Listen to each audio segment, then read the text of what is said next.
investigation siguro sa mga maliliit. Pero kapag mga malalaki na kagaya nito, wala ho kami naririnig. Bakit 15 po sila na nagkunsabahan, binulsa yung pera ng bayan, 1.3 trillion, wala tayong narinig. Ngayon, nandito kayo, nagpapaliwanag, sasabihin nyo, meron kayong quasi-judicial. Nasaan yung quasi-judicial? Bakit yung pinayagan nangyari? 2022 hanggang 2025, 3 years, engineer. Wala kayong ginawa, hindi nyo kinansela yan. Isang kumpanya, tatlo-tatlo pa. Yung isang may-ari, kaya hindi ko alam kung nagtatanga-tangahan kayo, hindi nyo alam trabaho, o natapalan lahat ng mga mata ninyo ng salapi.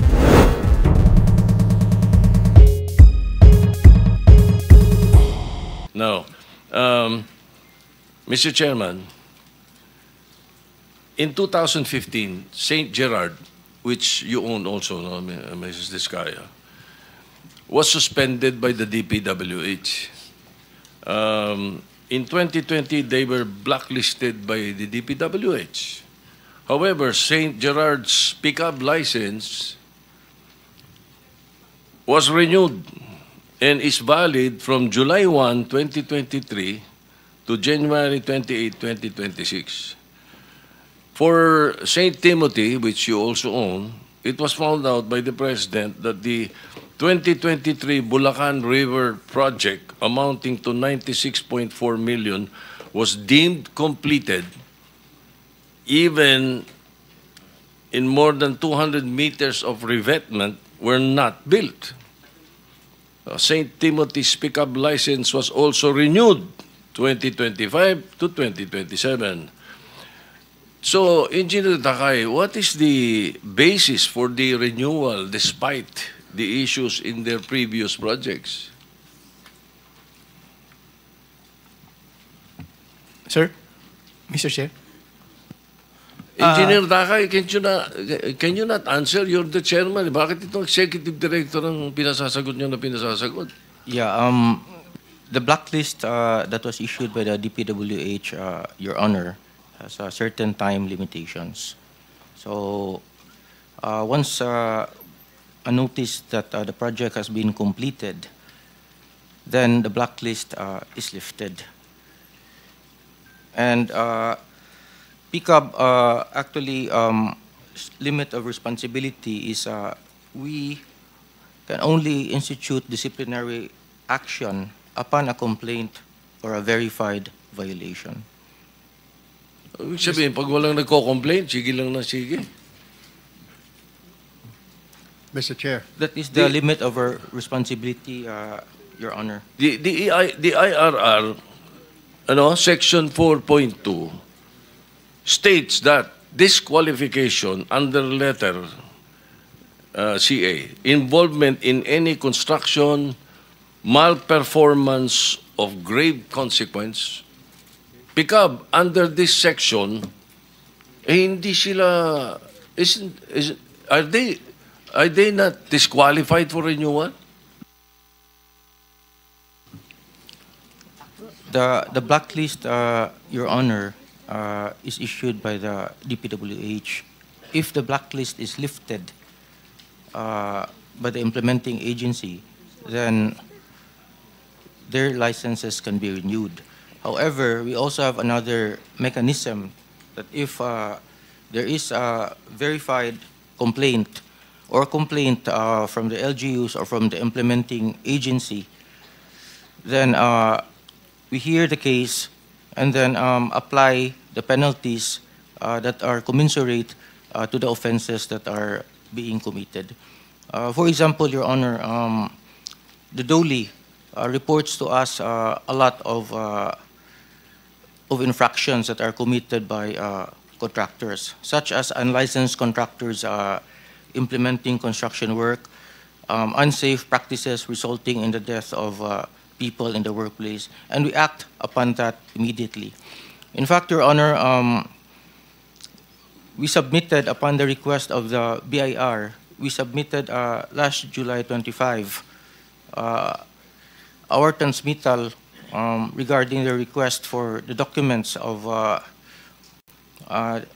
the construction group of Diskaya, because if and when the Bureau finds out that their papers are not actually compatible to the papers that are submitted at the PCAB, then we will suspend or revoke all of their licenses automatically because there is now a complaint.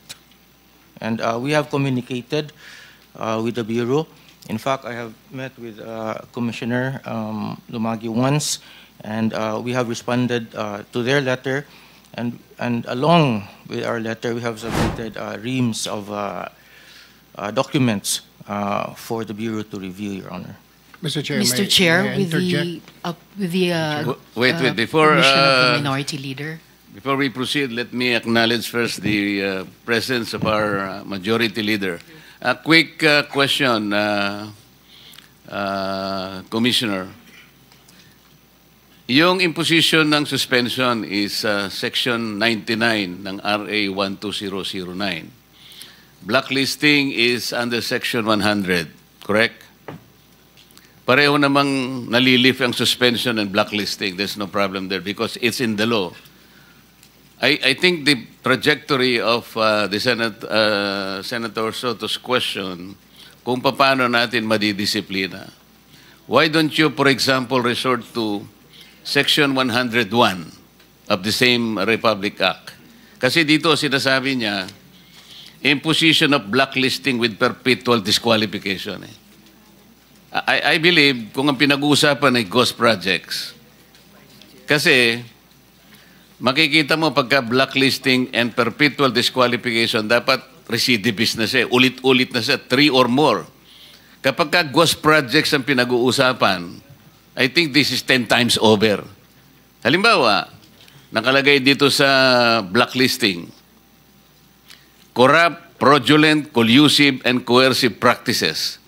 Katulad ng ghost, drawing up or using forged documents, ghost projects. Hindi po pwedeng mag-apply yung Section 101 where there is a perpetual disqualification of this. You have to look into this. Yun siguro ang gusto mong puntuhan, Yes, Senator, di ba? Yes, sir. Mr. Chairman, thank you, And sir. then I think we have to put a limit muna, sir. Kasi medyo gusto nang magtanong Sige. yung iba. Sige, Makakabalik ka naman, boss. I'll try to wind up for a while. No? Yes. Marami pa po akong tanong eh. My point here is that I want to amend the law creating the PCAB. Kailangan lagyan ng mas matinding power, mas maraming koordinasyon at coordinate sa DPWH, hindi lang sa DTI. So my line of questioning is towards that.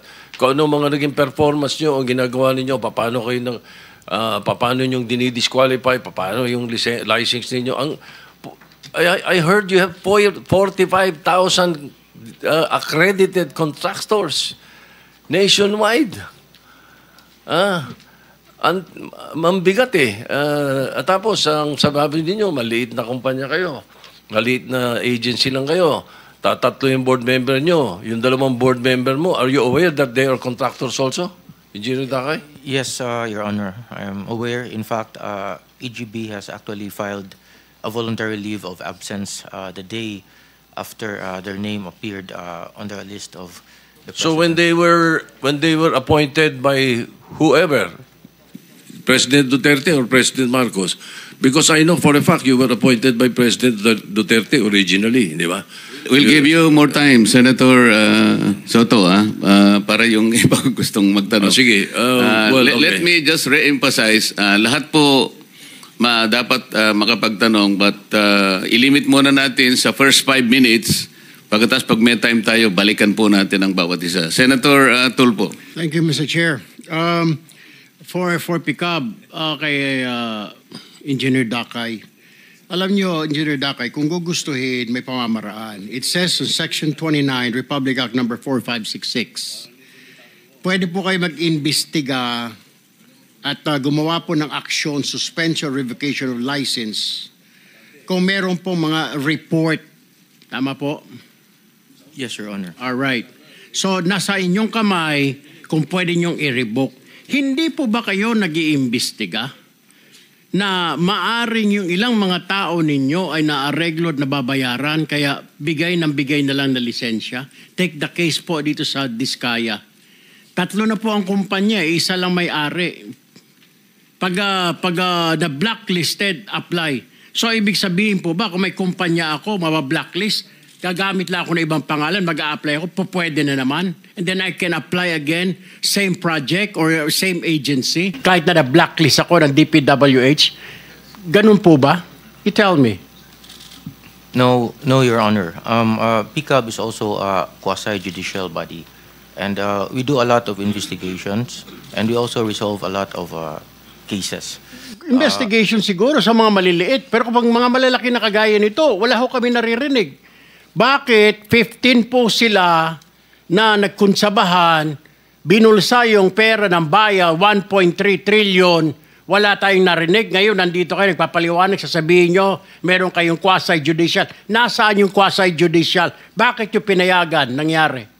2022 hanggang 2025, 3 years, engineer. Wala kayong ginawa, hindi nyo kinansela yan. Isang kumpanya, tatlo-tatlo pa. Yung isang may-ari. Wala kayong ginawa. Ngayon, pinapakita yung sa amin dito na meron kayong ganito, meron kayong... Nasaan yun sinasabi mo? 3 years. I understand very well your concerns, Your Honor, and I appreciate that very much.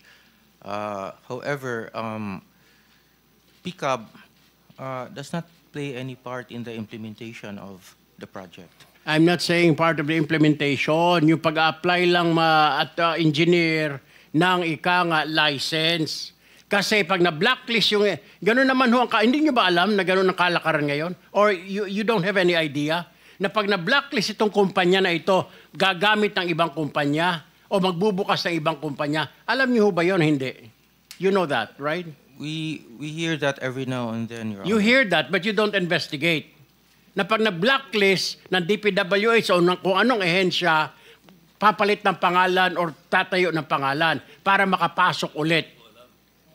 Actually, Your Honor, when a company is blacklisted by any government agency, then we actually suspend their licenses. Well, hindi ko maintindihan na engineer, wala naman po na suspend sa 15 na yan eh, di po ba? Wala ho kayo, hindi ko alam kung nagtatanga-tangahan kayo, hindi nyo alam trabaho, o natapalan lahat ng mga mata ninyo ng salapi, kaya ho ganon. Balikan kita mamaya, Mr. Chair. I'd like to go to direct this question to Ms. Zara Diskaya. So ma'am, nung blacklist po isang kumpanya nyo, ganun po ba ang SOP ninyo? Magtayo na lang ng ibang kumpanya para makasali, kaya dumami ang kumpanya nyo? Or kaya kayo nag-apply ng mga lisensya dito sa PCAB ay para may maparentahan po kayo na mga lisensya po ninyo? Kasi napakadami po, Ms. Diskaya, yung inyong proyekto kung saan-saan na, daig nyo pa yung gobyerno. Imposible naman ho, yung equipment nyo rito, may equipment kayo dito, napakadami yung equipment. Tama po yung sinasabi ni Senator Tito Soto na sa isang lugar, napakadami yung equipment, sa iba't ibang lugar. So, ano ang purpose na napakaraming kumpanya? What is that?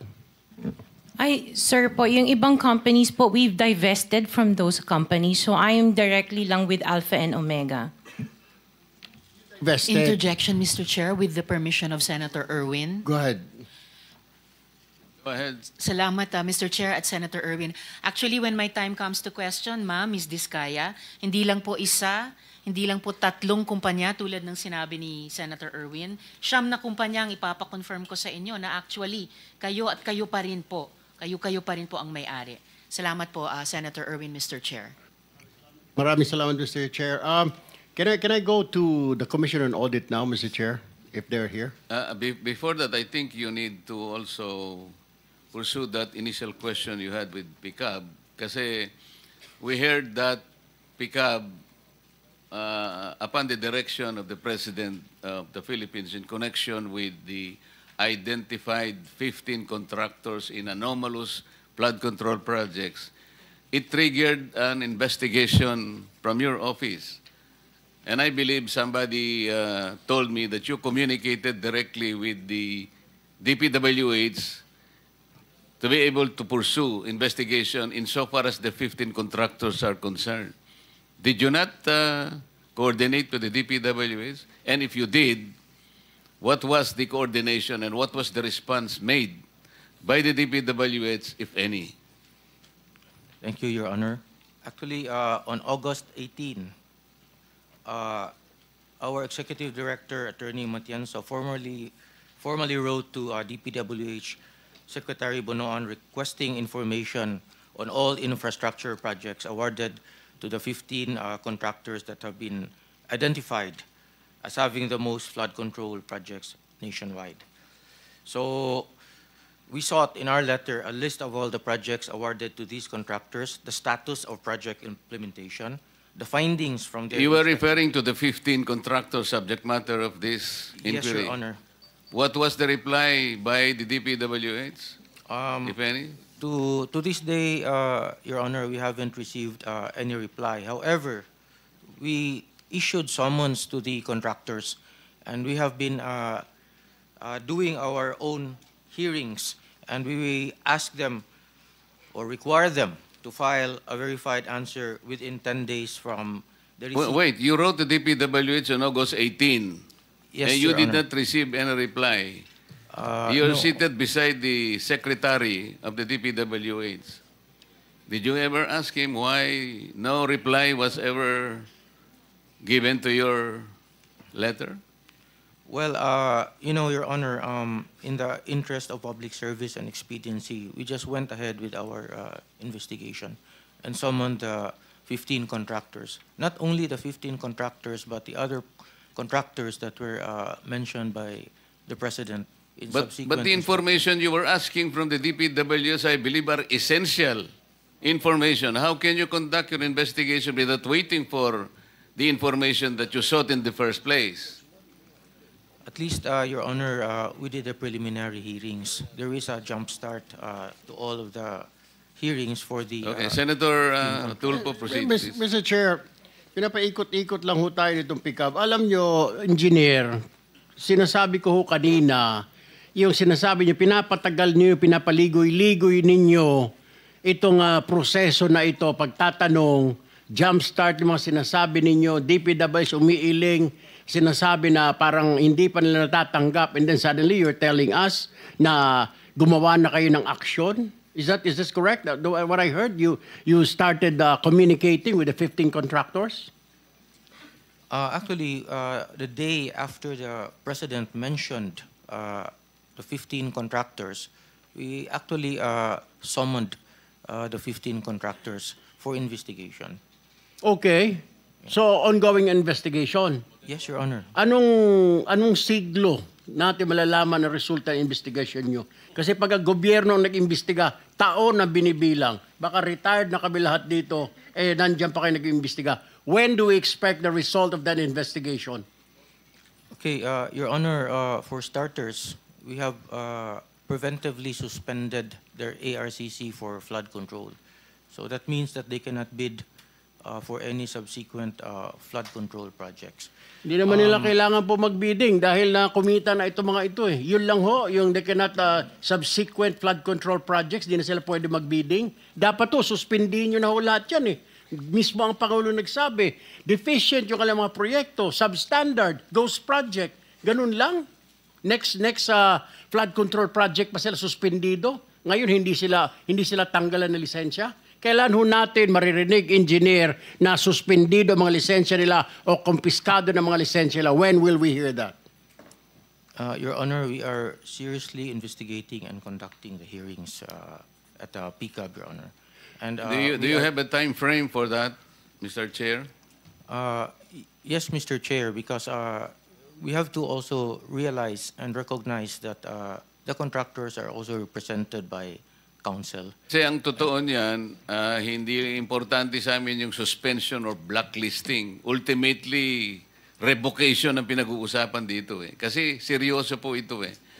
I would request my colleagues to also put in perspective ang hinahanap po natin noon dito yung mga ghost projects. So gusto ko pong marinig po yung mga tanong ninyo. Hanapin po natin sa DPWH.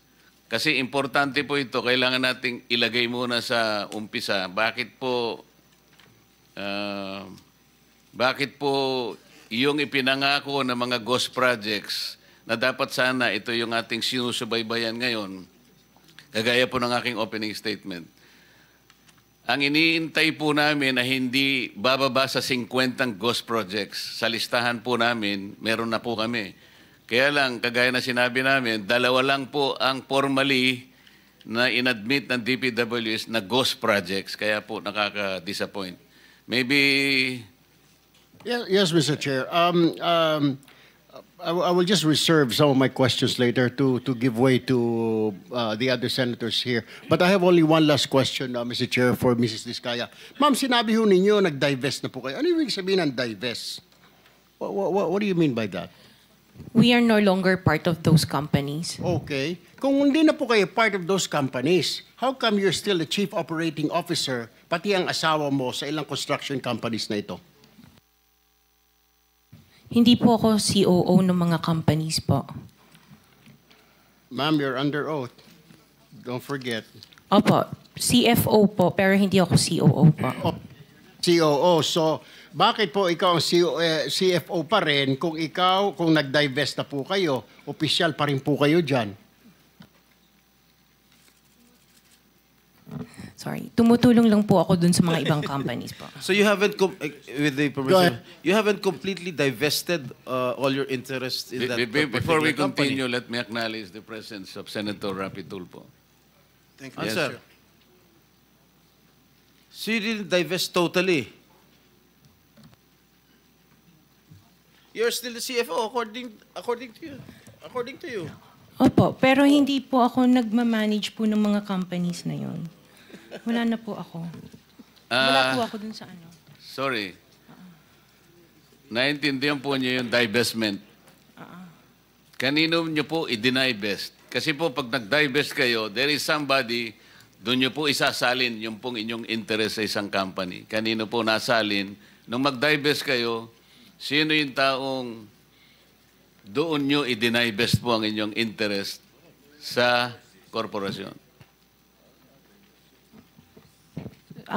Katulad sa St. Timothy, kay Maria Roma ko binigay po yung aking Sino siya? shares.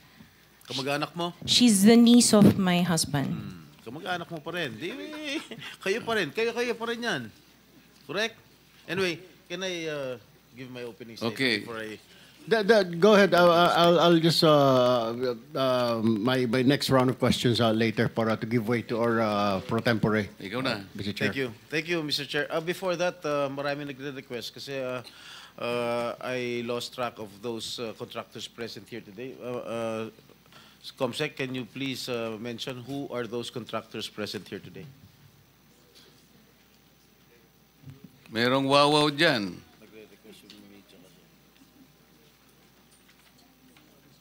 Mr. Chair, point of information with the indulgence of the SP Pro Temp while we're waiting for the visuals. Pinag-uusapan kasi just now, no, na yung claim na nag-divest sa kumpanya ang pamilyang Diskaya, who by the way, pinangalanan ng Philippine Center for Investigative Journalism na King and Queen of Flood Control Projects dahil sa kanilang extravagant lifestyle. We have information na listed pa nga bilang beneficial owners sa disclosure ng St. Timothy. Yun na nga po, si Maria Roma Angeline Diskaya Rimando. So they are still connected to those companies, Mr. Chair and SP Pro Temp. Bukod pa po sa idadagdag ko pang information mamaya, kaugnay ng interpellation ni Minority Leader na hindi totoong nag-divest at kung nag-divest man allegedly, hindi pa nila ginagawa yung iba pang mga requirements doon vis-a-vis, for example, the Securities and Exchange Commission. Salamat, Mr. Chair, SP Pro Temp. Noted, Senator Risa.